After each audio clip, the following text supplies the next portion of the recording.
aba mubona ni Wazalendo. Kuri uyu munsi igenekerezo ry'icenda niho aba ba Wazalendo mubona basohora itangazo ku mugaragaro ko binjiye kwifatanya na M23 AFS officiellement. Bino bije byungira ku biherutse kuba kuri Twigwaneho muri Minembwe, nabo batangaje yuko bemeye kwifatanya na M23 nabo nyene ku mugaragaro. Ni tangazo ryatunguye abantu benshi. Ndaza kubumvisha ino jambo imbere gatoya, ariko mubanze mu nkundire tubanze tujane 5 kuri 5. De la résistance, FCR en sigle, bureau politique.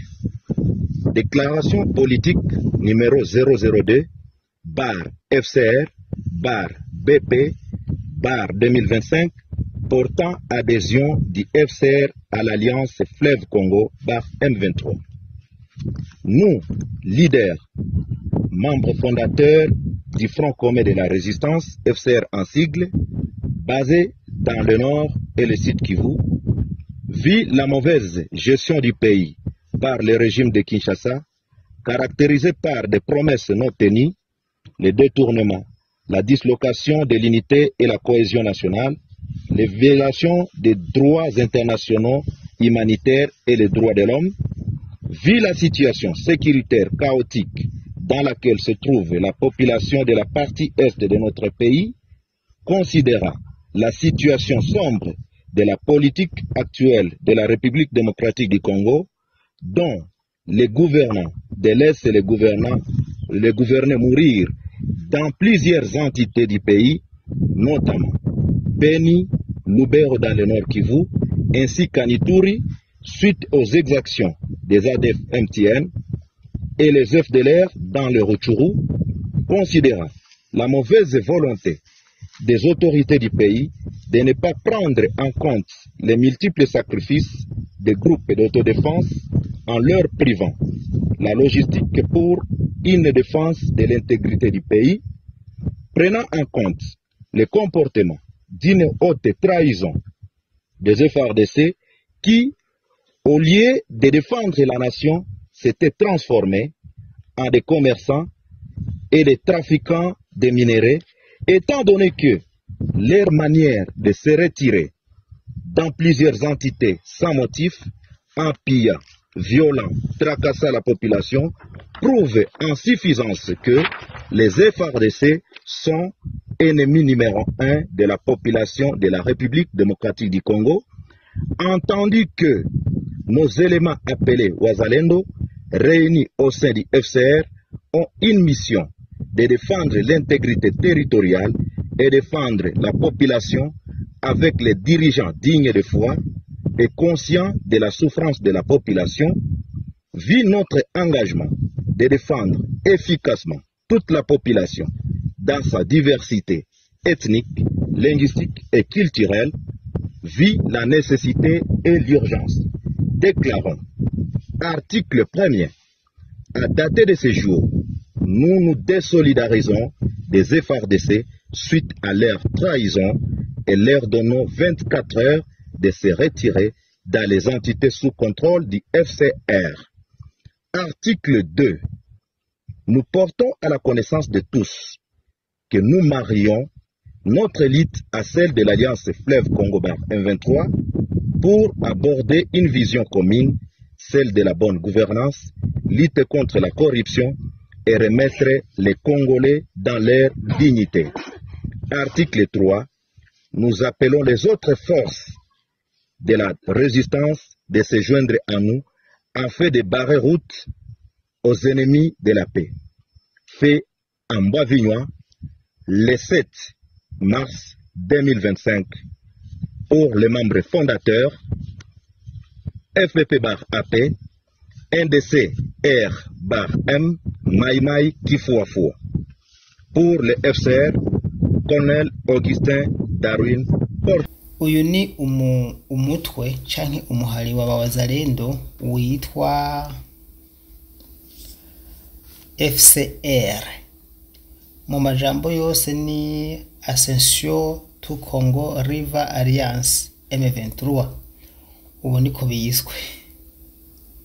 Bavuga bati twebwe abategetsi ba Common Front de Resistance AFS dusanzwe dukorera muri Kivu y'Epfo na ruguru ngaha mu buseruko bwa Repubulika Iharanira Demokarasi ya Kongo, dutangaje duhisemo kwifatanya n'umuhari urwanya leta ya Kongo M23 AFS ku mugaragaro, kubera yuko ubutegetsi bwa Kinshasa burenganya abanyagihugu, mu yandi majambo budakora neza. Muraza kuvyumva mu ijambo nza kuba mu kanya barisomye mu rurimi rw'igifaransa, ndiko ndavuga mu ncamake.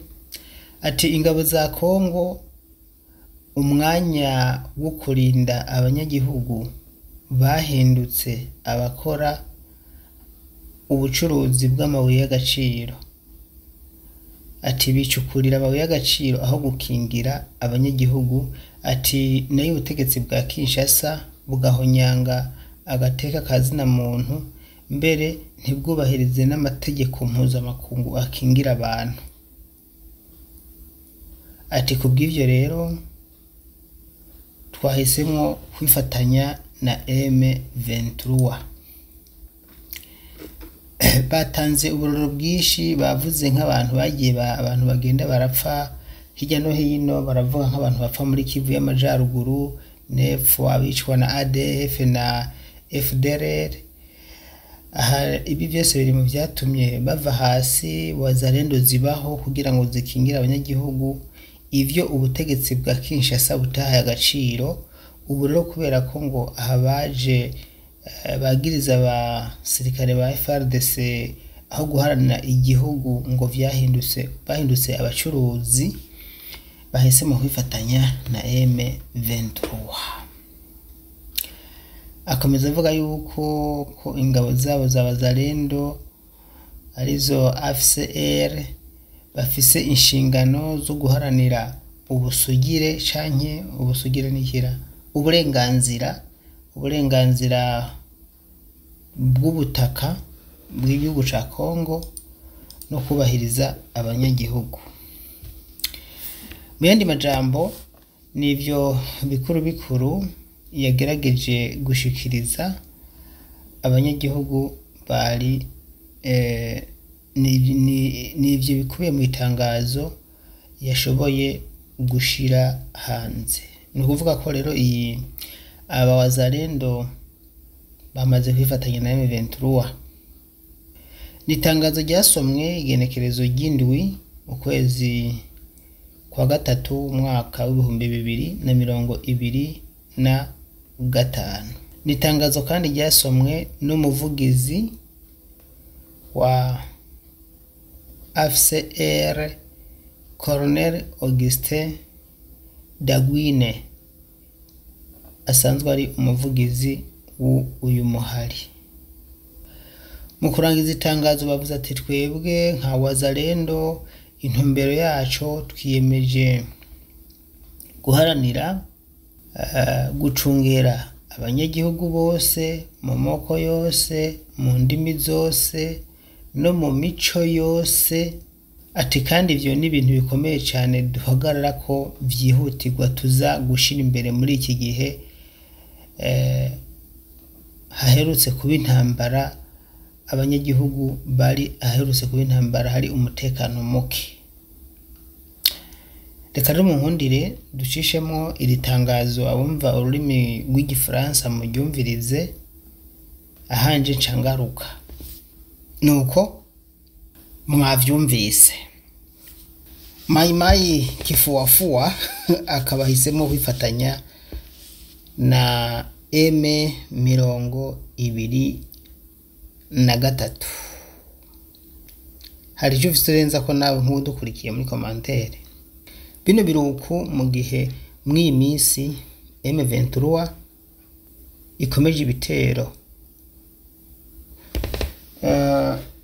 Hariho inkuru ntabahaye ariko ndumva no ibaha ejo M23 hari ahantu yatakaje, ariko nyuma yo kuhatakaza yaciye ifata ahandi.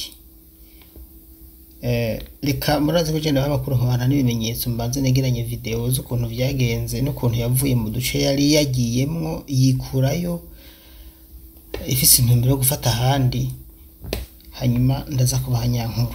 Ariko namwe niba mufise icyo muvuga kuri iyi nkuru ushaka kurungika audio kumwe mugenza, hanyuma tukayisangiza abadukurikira. Murakoze. Ni Daniel Mugisha ku Rugendo News, Daniel Mugisha kuri Seneri Nyamugayo.